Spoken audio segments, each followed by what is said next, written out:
I didn't go looking for the truth that night. It fell out of a photograph and landed in my lap. It was nearly midnight, the house quiet in that heavy way it gets when even the walls seem tired. I had my laptop balanced on my knees, a mug of tea gone cold on the side table, and my sister's wedding album open on the screen. I was supposed to be reliving something beautiful, something I had helped build, something I had paid for. Instead, my breath caught in my throat as I zoomed in on a corner of one photo, a candid shot taken behind the banquet hall just past the flower arch. There was my sister, laughing, her head tilted back the way she always did when she felt adored. And standing just behind her, half in shadow, adjusting his cufflinks like he had every right to be there, was my husband. For a moment, my mind refused to catch up with my eyes. I told myself it was just a man who looked like him. Same height, same shoulders, same way of standing, weight shifted slightly to the left. I even laughed softly at myself, a small, nervous sound that echoed too loudly in the room. But then I zoomed in again, the watch on his wrist, the scar near his thumb. The navy suit I had pressed myself the night before the wedding, the one he told me he wasn't bringing because he'd be working late that weekend. My teacup slipped from my fingers and spilled across the rug, but I didn't move to clean it. I just stared at the screen, my heart pounding so hard I could feel it in my ears. That was the moment my marriage began to unravel, not with shouting or slammed doors, but with a single photograph I was never meant to look at too closely. Before that night, if you had asked me to describe my life, I would have said it was simple, not perfect, just steady. I had been married to Daniel for 12 years. We met in our late 20s, both a little tired of chasing dreams that never quite landed. He was practical, dependable, the kind of man who fixed dripping taps without being asked and remembered to bring home milk. We didn't have fireworks, but we had warmth, or so I thought. I worked as a project coordinator for a small construction firm, long hours, modest pay, but I liked the rhythm of it. Daniel worked in logistics, often traveling between cities, always with a plausible explanation for why his schedule changed last minute. We didn't have children. That was one of those quiet sorrows that lived between us, not discussed often, but always present. Some nights, I would catch him staring at families in restaurants. Other nights, I'd find myself folding baby clothes for friends and wondering what our house would sound like with a child's laughter in it. And then there was my sister, Lena. Lena was 3 years younger than me, but people always assumed she was the older one. She had a way of pulling attention without asking for it, a confidence that felt effortless, even when she was struggling. Growing up, I had been the responsible one, the one who saved, the one who planned. So when Lena got engaged and immediately panicked about money, it felt natural that I stepped in. "I don't want some cheap wedding," she told me over coffee one afternoon, twisting her napkin nervously. "But I don't want to start my marriage in debt either." Daniel squeezed my hand under the table before I even opened my mouth. "We can help," he said easily. "Right, love." I remember smiling then, proud even, of the man sitting beside me. Proud that we could do this for family. Proud that I had a sister who trusted me enough to lean. We paid for most of the wedding. The venue, the catering. The photographer Lena insisted on because pictures are all that last. I dipped into savings I'd been building quietly for years. Money meant for renovations we kept postponing, trips we never took. Daniel never objected. If anything, he encouraged it. "She's your only sister," he said once as I transferred another payment. "You'll regret it if you don't give her the day she deserves." Looking back now, that sentence sits differently in my chest. The wedding itself was beautiful. Warm sunlight, white roses, laughter spilling from table to table. I remember standing near the back during the ceremony, watching Lena walk down the aisle, her eyes shining, her hands trembling slightly as she held her bouquet. Daniel wasn't there with me. He had kissed my cheek that morning, already dressed casually, saying he needed to sort something urgent at work before joining later. "Don't wait for me," he said. "I'll slip in quietly." I believed him. I spent the day moving between guests, fixing small problems, making sure the caterers stayed on schedule. People thanked me for everything: the food, the flowers, the music, calling me generous, selfless. I remember thinking, this is what family does. Daniel never showed up. That night, he texted an apology about a delayed shipment and a missed flight. I was tired, slightly disappointed, but not suspicious. We had learned over the years to accept small absences without questions. The weeks after the wedding passed normally. Lena returned from her honeymoon glowing, full of stories and inside jokes with her new husband. Daniel went back to traveling. Life settled again, or at least pretended to. It wasn't until months later, on that quiet night with the spilled tea and glowing laptop, that I decided to finally download the full wedding album. I wanted to print a few photos for my mother, maybe frame one for the hallway. I clicked through images lazily at first, smiling faces, raised glasses, blurred dance floor shots. Then I saw the ones taken behind the scenes, and suddenly every absence, every unexplained delay, every moment I had brushed aside began to line up, sharp and undeniable. My fingers hovered over the trackpad as my chest tightened. I felt foolish for not seeing it sooner, for trusting so easily, for believing that love and loyalty were enough to keep secrets from growing. But the worst part wasn't seeing my husband there. It was realizing how comfortable he looked, like he belonged in a place he had told me he'd never been. I closed the laptop slowly, my hands shaking, and sat there in the dark, listening to the hum of the refrigerator and the distant bark of a neighbor's dog. That night, I didn't cry. I just whispered one question into the empty room, a question that would change everything. How long had this been happening right in front of me? Sleep didn't come easily after that. Every time I closed my eyes, the image returned: Daniel's hand lifted mid-gesture, his face turned slightly away from the camera, as if he knew he shouldn't be seen. By morning, I felt hollowed out, like something essential had been scooped from my chest and left behind. I moved through the day on autopilot, made toast and forgot to eat it, answered emails without remembering what I'd written. When Daniel called around noon, his name lit up my phone like a small dare. "Hey," he said, voice warm, casual. "How's your day going?" There was a time when that voice steadied me.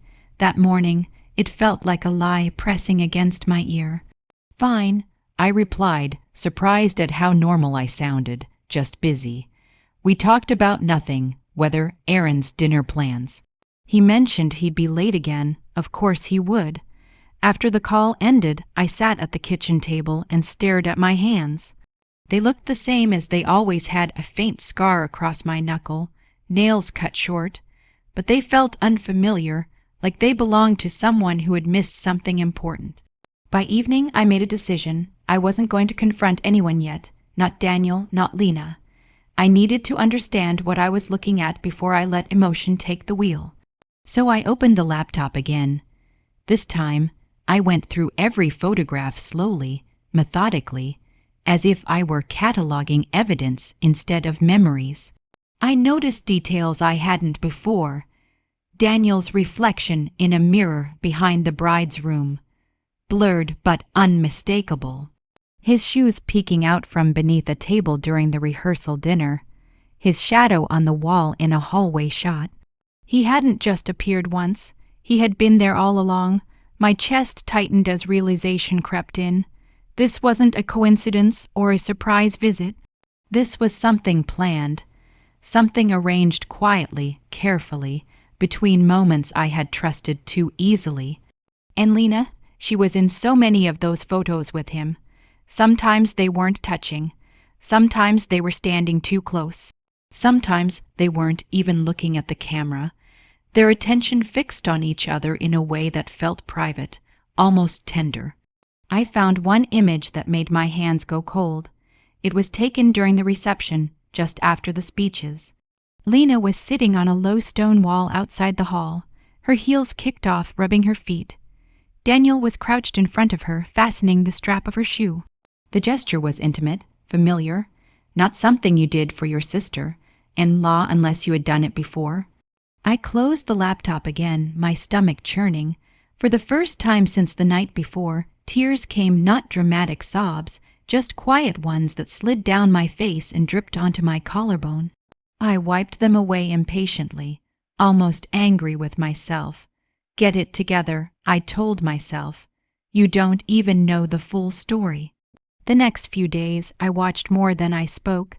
Daniel moved around the house as he always had, making coffee in the mornings, humming softly, asking if I needed anything from the store. If he sensed a change in me, he didn't show it. Lena, on the other hand, had become distant. She used to call me nearly every day, sometimes just to talk through nothing at all. Now her messages were short, polite, delayed, how are you? Busy but good. Miss you. All words. No warmth. I suggested we meet for lunch that weekend. She hesitated before agreeing, her reply coming hours later. Sure, if that works for you. We met at a small cafe we'd gone to since college, same chipped mugs. Same old jazz playing too softly in the background. She hugged me when she arrived, but her arms felt stiff, like she was bracing herself. You look tired, she said, studying my face. So do you. I replied gently. We ordered. Talked about her husband, her new apartment, the way marriage felt different but good. I listened, nodding, letting her fill the space with words. Finally, when our plates were nearly empty, I asked, as casually as I could manage, did Daniel ever make it to the wedding after the ceremony? Her fork paused midair. Oh, she said too quickly. I think so. It was such a blur. I watched her carefully, the way her eyes flicked away, the way her jaw tightened just a little. He told me he was working. I said, but I saw some of the photos. Her face drained of color. What photos? She asked. The candid ones, I replied, the ones taken behind the scenes. For a long moment, neither of us spoke.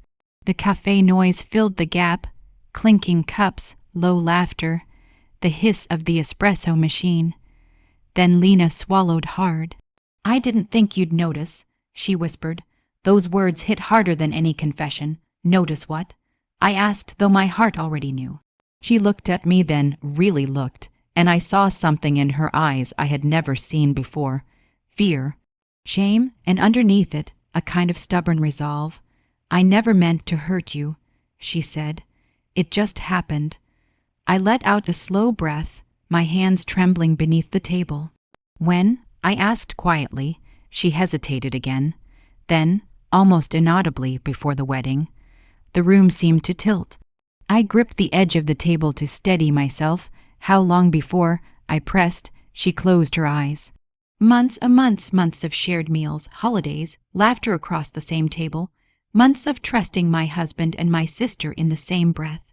I stood up slowly, my legs unsteady. I need some air, I said, my voice sounding far away even to me. She reached for my hand, but I pulled back gently. I need time, I added. Please don't follow me. Outside, the air was cold and sharp. I walked without direction, my thoughts tumbling over each other, anger, grief, a strange, hollow disbelief. They hadn't just betrayed me separately. They had done it together, in rooms I paid for, under lights I funded, with smiles meant for me. And suddenly, one thing became very clear. This wasn't going to end with tears alone. I didn't confront Daniel that night. That surprised even me. I came home, kicked off my shoes, and sat on the edge of the bed, listening to the quiet tick of the clock on the dresser. My heart felt bruised, like it had been handled too roughly, and I knew that if I opened my mouth, everything inside me would spill out in a way I couldn't take back. So instead, I watched. Over the next week, I paid attention to things I had once ignored, the way Daniel angled his phone away when he texted, the sudden shower he took as soon as he got home, the way he mentioned Lena's name a little too casually, as if testing how it sounded out loud. Once, while he was in the shower, his phone buzzed on the kitchen counter. I didn't pick it up. I didn't need to. The name that flashed across the screen was enough. Lena. My stomach twisted, but my hands stayed still. I told myself something important in that moment. I wasn't going to be reckless. I wasn't going to scream or cry or beg for explanations that would come wrapped in half-truths. If they had chosen secrecy, then I would choose clarity. I began collecting quiet proof, not for revenge, but for myself. For grounding, for certainty. I checked credit card statements and noticed dinners I hadn't attended, gifts I hadn't received. I looked through Daniel's travel emails and saw routes that didn't match his stories. Small things, individually forgettable, together undeniable. At night, I lay beside him and stared at the ceiling while he slept, his breathing steady, peaceful. There was something unsettling about how normal he looked, how easily betrayal could wear the face of familiarity. One evening, I asked him gently, "Do you talk to Lena much?" He shrugged. "Sometimes. She's family." I nodded. "She seems different lately. New marriage," he said easily, "lots of changes." I watched his eyes as he spoke. They didn't waver. That, more than anything, hurt. It wasn't until the following weekend that I decided to stop observing and start acting. I invited Lena over for dinner. Daniel was away, another work trip, and the house felt too quiet as I set the table for two. I cooked her favorite meal, the one I'd made for her birthdays since we were teenagers. The smell filled the kitchen, warm and familiar, like a memory trying to comfort me. She arrived right on time, carrying a bottle of wine and wearing a smile that didn't quite reach her eyes. "This smells amazing," she said, stepping inside. "Sit," I replied. "Dinner's almost ready." We ate slowly, talked about nothing important. I let the tension stretch between us like a thin wire, humming softly, waiting to snap. Finally, I put my fork down. "I know," I said. She froze. "I know about you and Daniel." I continued, my voice steady despite the storm inside me. "I know it didn't just happen. I know it's been going on longer than you admitted." Her shoulders sagged as if she'd been holding herself upright by force alone. "I was going to tell you," she whispered. "When I asked, she didn't answer." I leaned back in my chair. "Did you ever plan to stop?" She wiped her eyes with the back of her hand. "It's complicated." "No," I said quietly. "It's cruel." The word hung in the air between us. "I paid for your wedding." I went on. "I stood behind you while you said your vows. I smiled at you while you lied to my face." She looked up at me then, anger flashing briefly through her guilt. "You think this was easy for me," she snapped. "You've always had everything, stability, a good marriage. I was just borrowing something that made me feel seen." I laughed once, a short, bitter sound. "You borrowed my husband," I said, in my trust. Silence fell again. "I'm not here to fight," I said after a moment. "I'm here to tell you what's going to happen next." She stiffened. "I'm not keeping your secret." I continued. "Not anymore." Her eyes widened. "Please don't tell Mom. I'm not doing this to punish you," I said. "I'm doing it because lies rot everything they touch." She stood abruptly, chair scraping against the floor. "You're going to destroy this family," she said. I met her gaze calmly. "You already helped do that." After she left, I sat alone at the table long after the food had gone cold. I didn't feel victorious. I felt resolved. The next step was Daniel. He came home late Sunday night, suitcase in hand, humming softly as he kicked off his shoes. "You okay?" he asked, noticing my stillness. "I am," I replied. "We need to talk." He sighed, glancing at his watch. "Can it wait until tomorrow?" "No," I said. "It can't." We sat across from each other on the couch. The lamp cast soft shadows on the walls, making the room feel smaller. "I know about you and Lena," I said plainly. He stared at me, his face blank for a moment before something hardened in his eyes. "How?" he asked. "That doesn't matter," I replied. "What matters is that you lied for months in my home at my expense." He rubbed his face, exhaling slowly. "I never meant for it to go this far. You went to her wedding. I said. You stood behind her while she married someone else. He looked down. I paid for that wedding, I added quietly. Do you know how that feels? He opened his mouth, then closed it again. I'm not screaming, I said. I'm not throwing things, but understand this, what you did has consequences. His voice was barely above a whisper. What are you going to do? I held his gaze. I'm going to tell the truth. Telling the truth sounds simple when you say it out loud. In reality, it moves slowly, like a bruise surfacing under the skin, first tender, then impossible to ignore. I didn't announce anything right away. I didn't post online or call a family meeting. I let the truth find its way out the same way it had found me, quietly but undeniably. It started with my mother. I invited her over for tea the following afternoon. She arrived with her usual energy, complaining about traffic, setting her handbag down with a thud, asking if I'd eaten. We sat at the kitchen table where she had taught us to roll dough when we were girls. I poured the tea carefully, my hands steady despite the weight in my chest. There's something I need to tell you, I said. She frowned slightly. You're scaring me. I met her eyes. Daniel and Lena have been having an affair. For a moment she laughed, a short, disbelieving sound. That's not funny, she said. I'm not joking. The smile faded from her face as she searched mine, looking for the punchline that never came. No, she whispered. No, that doesn't make sense. I saw the proof. I said gently. Photos, messages, Lena admitted it. My mother's hands began to tremble. She wrapped them tightly around her cup, as if holding on to something solid might keep her from drifting away. I raised you better than this, she said, though I wasn't sure who she was talking to, Lena herself or the air between us. I didn't answer. There was nothing to defend. When she left that day, she didn't hug me. She just stood in the doorway, looking older than I'd ever seen her. I don't know how to fix this, she said quietly. I don't either, I replied. Word spread slowly after that. Not through gossip, but through necessity. Lena's husband noticed her distraction. My aunt noticed the tension. People began asking careful questions, then less careful ones. Lena stopped calling altogether. Daniel, meanwhile, moved through the house like a ghost. He slept in the guest room, packed his own lunches, avoided my eyes. One evening, he sat across from me at the dining table and said, "We can go to counseling." I looked at him for a long moment. "Counseling doesn't erase choices," I said. "It just explains them. What do you want from me?" he asked, frustration cracking his voice. "Honesty," I replied, "and space." He nodded slowly. "I'll stay with my brother for a while." When he left, the house felt lighter, not happier, but calmer. Like a storm had passed, leaving debris but also clarity.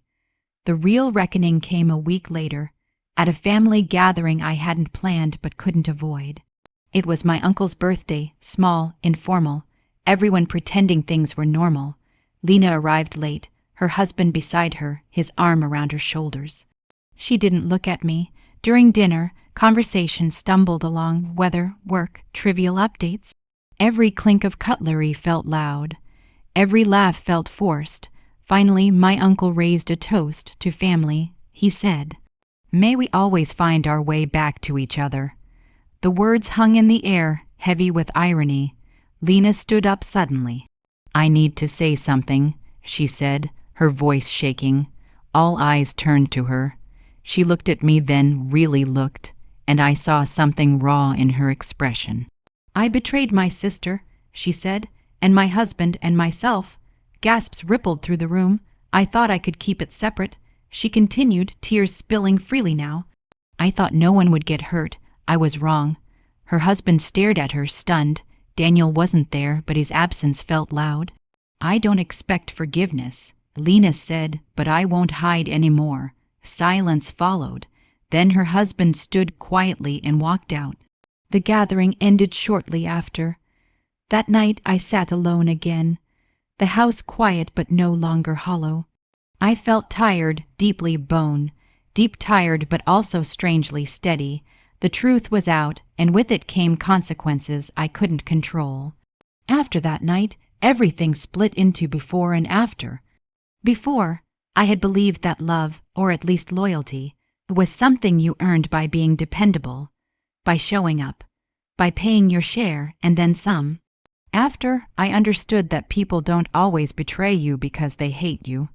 Sometimes they do it because they believe you will survive it. The days that followed Lena's confession were messy and quiet at the same time. Phone calls went unanswered. Group chats went silent. My mother stopped trying to mediate once she realized there was no version of this story where everyone walked away intact. Lena's husband moved out within a week. He didn't yell. He didn't demand explanations. He simply packed a bag and left their apartment key on the counter. I heard later that he told a friend, "I don't know who I married." Neither did I. Daniel came by one afternoon to collect the rest of his things. He moved slowly through the house, touching nothing unless necessary, as if the walls might remember him too clearly. "I'm sorry," he said, standing near the doorway, "for what it's worth." I considered that sentence carefully. Sorry doesn't mean much when it arrives after comfort. I replied, after routine, after you made space for someone else in the life I built. He nodded, eyes glossy, but I felt no urge to soften the moment for him. Some truths don't need cushioning. When the door closed behind him, I sat on the floor for a long time, not crying, just breathing, feeling the shape of my life without him inside it. The public consequences didn't come as explosions, they came as distance. Family gatherings grew smaller. Conversations became cautious. Lena moved out of town within 2 months, saying she needed a fresh start. She left me a letter before she went. In it, she didn't ask for forgiveness. She wrote instead, "I don't expect you to carry this with me. I just wanted you to know I finally understand what I took." I folded the letter and placed it in a drawer. Some apologies are meant to be acknowledged, not accepted. Healing didn't come suddenly. It arrived in small, almost unnoticeable moments. In the quiet satisfaction of reclaiming my savings and opening an account in my own name. In repainting the guest room Daniel once slept in, not because I hated the color, but because I needed to see something new on the walls. In mornings where I drank my coffee slowly, without bracing myself for disappointment, I learned that betrayal doesn't only take things away. It clarifies, it shows you where you overextended, where you gave more than was required, where you confused responsibility with love. Months later, my mother and I sat together again at that same kitchen table. She reached across and squeezed my hand. "You were always the strong one," she said softly. I shook my head, no. I just stopped pretending strength meant silence. I don't know what the future holds for Lena. Or for Daniel. I don't wish them suffering. But I no longer feel responsible for their comfort either. What I do know is this. I paid for my sister's wedding thinking I was investing in joy.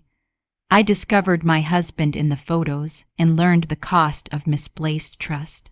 But I walked away with something far more valuable than what I lost, my clarity, my dignity, my life returned to me.